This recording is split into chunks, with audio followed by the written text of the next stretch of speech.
बिस्मिल्लाहिर्रहमानिर्रहीम। Islamic leader के मुअज़्ज़ज़ ख़ातीन व हज़रात, हम उम्मीद करते हैं कि आप खैरियत से होंगे और हमारी दुआ भी यही है कि अल्लाह करीम आपको खैर व आफ़ियत से रखे। प्यारे दोस्तों, इंसान हमेशा से तवील और सेहतमंद जवानी का राज जानने की कोशिश में रहा है। लिहाजा आज की इस वीडियो में एक ऐसा नुस्खा बताऊंगा जिसे हज्जाज बिन यूसुफ ने भी इस्तेमाल किया और इस नुस्खा से बेशुमार फ़वाइद हासिल किए। ये नुस्खा खून बनाने की मशीन है।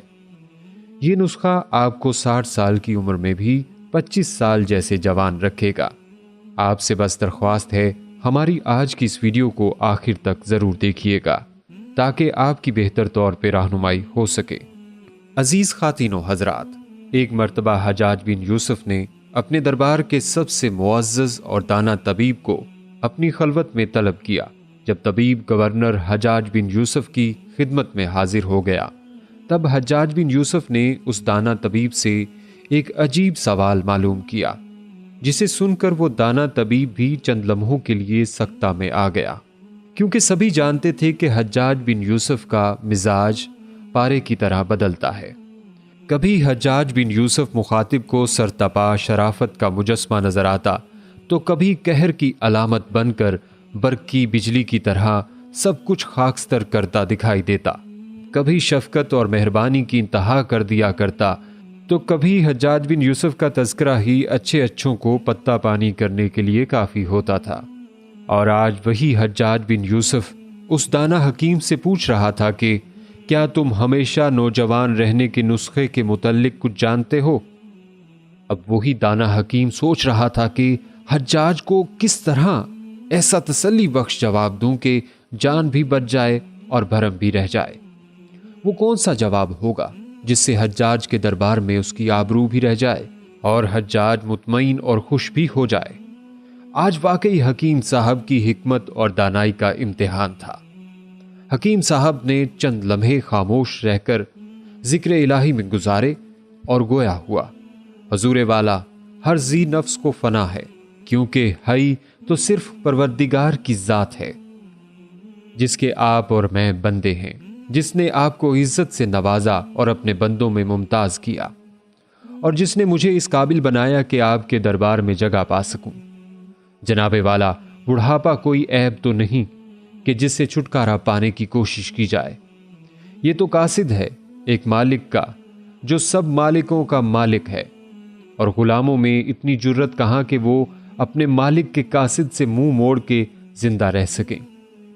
गुलाम का तो बस यही काम है कि वो मालिक की जानिब से आने वाले हर कासिद का खंदा पेशानी से इस्तकबाल करे, हत्तउल इम्कान उसका एहतराम करे, ताकि मालिक अपने गुलाम की इस अदा पर खुश होकर अपने गुलाम का इकबाल बुलंद करे और अपने गुलाम से राजी होकर उस पर इनाम व इशरत की बारिश कर दे कि वारिसो निगाहबान करीमो रऊफ आका अपने गुलाम पर हमेशा ही मेहरबान रहता है। लिहाजा अगर आप मुझसे यूं सवाल करें कि वो कौन सा तरीका है जिसके सबब अज़ाए जिस्म हमेशा तवाना रहते हैं, तो मैं आपकी खिदमत में कुछ अर्ज करूं। हज्जाज बिन यूसुफ तबीब की फिलबदी तकरीर और उसकी हाजिर जवाबी से निहायत मसरूर हुए। कहने लगा, तुम्हारे जवाब ने मुझे बहुत खुश किया है, और आज मुझे ये सबक भी मिला है कि दानाई और हिकमत से बढ़कर इंसान के लिए कोई नेमत नहीं हो सकती। आप मुझे वो तरीका बताइए। हकीम साहब का कुछ हौसला बुलंद हुआ। तब उन्होंने अपनी गुफ्तगू का सिलसिला फिर से शुरू किया।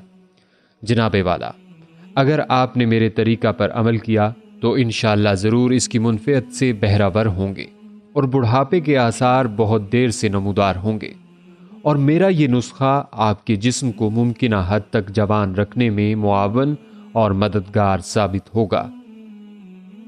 नंबर 1, आप जब भी निकाह फरमाएं, नौजवान दोशीज़ा से ही निकाह फरमाएं।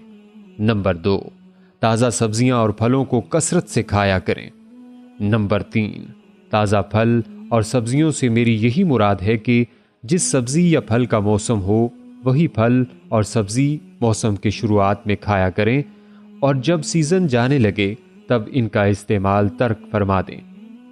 جب بھی گوشت کھانے کا ارادہ ہو تو وہ ایسے جانور کا گوشت ہونا چاہیے جو نہ تو بوڑھا ہو اور نہ ہی بالکل بچہ، بلکہ ہمیشہ جوان اور صحت مند جانور کا گوشت ہی تناول فرمائیں۔ مزید یہ کہ اپنے کھانوں میں اعتدال رکھیں، مچھلی سے اپنے دسترخوان کی زینت بڑھائیں اور بہت زیادہ چکنائی سے اپنے جسم کو محفوظ رکھیں۔ آپ کا یہ عمل آپ کو موت سے تو نہیں بچا سکے گا، لیکن آپ جب تک حیات رہیں گے خود کو توانا محسوس کریں گے۔ اس کے ساتھ آلو بخارا کو اپنی غذا میں شامل کر لیں۔ آلو بخارا طبیعت کو نرم کرتا ہے، پیاس کو تسکین دیتا ہے، خون کے جوش کو کم کرتا ہے، اس لیے بلڈ پریشر کے مریضوں کو مفید ہے۔ آلو بخارا مسکن صفرا اور ملین ہوتا ہے۔ متلی میں آلو بخارے کا استعمال بے حد مفید ہے۔ گرمی کے سر درد میں آلو بخارے کا استعمال مفید ہوتا ہے۔ نزلے کو روکنے کے لیے آلو بخارے کے پتوں کا جوشاندہ بنا کر غرارے کرنا مفید ہوتا ہے۔ آلو بخارے کا مربع فرحت بخش اور قبض کشا ہوتا ہے۔ رات کو سوتے وقت اگر آلو بخارے کے 10 دانے کھائے جائیں تو صبح کو اجابت صحیح ہوتی ہے۔ خارش کو دور کرنے کے لیے آلو بخارے کا مسلسل استعمال بے حد مفید ہوتا ہے۔ کھانسی میں اس کا استعمال نقصان دہ نہیں ہوتا، منہ اور حلق کی خشکی کو دور کرتا ہے۔ آلو بخارے میں وٹامن اے، بی، پی اور سی وافر مقدار میں پائے جاتے ہیں۔ دماغی کام کرنے والوں کے لیے یہ بہترین غذا ہے۔ پاؤں کی جلن کو دور کرتا ہے۔ جلدی بیماریوں میں آلو بخارے کے استعمال کے ساتھ ساتھ ایک دفعہ شربت اناب روزانہ پینا مفید ہوتا ہے۔ پتے کی پتھری بننے سے روکنے کے لیے آلو بخارے کا استعمال بے حد مفید ہوتا ہے۔ اس سے بعض دفعہ بنی ہوئی پتھریاں پگھل کر پتے سے نکل جاتی ہیں، لیکن شرط یہ ہے کہ آلو بخارے کا روزانہ استعمال اس کے موسم میں معمول بنا لیا جائے۔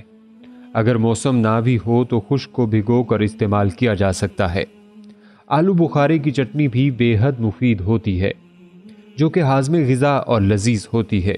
کہنے والے کہتے ہیں کہ اس دن حجاج کا ارادہ اس طبیب کو اپنے زیر عتاب لانے کا تھا، لیکن اس کی حکمت بھری گفتگو سن کر حجاج نے اپنا ارادہ تبدیل کر لیا، کیونکہ وہ جہاں لوگوں میں ظالم مشہور تھا وہیں علم کا قدردان بھی تھا۔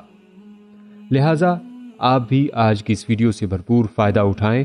ابھی ہی اس ویڈیو کو دوسروں تک شیئر کیجیے، کیونکہ مخلوق خدا کی بے لوث خدمت کا جذبہ آپ کی بگڑی بنا سکتا ہے۔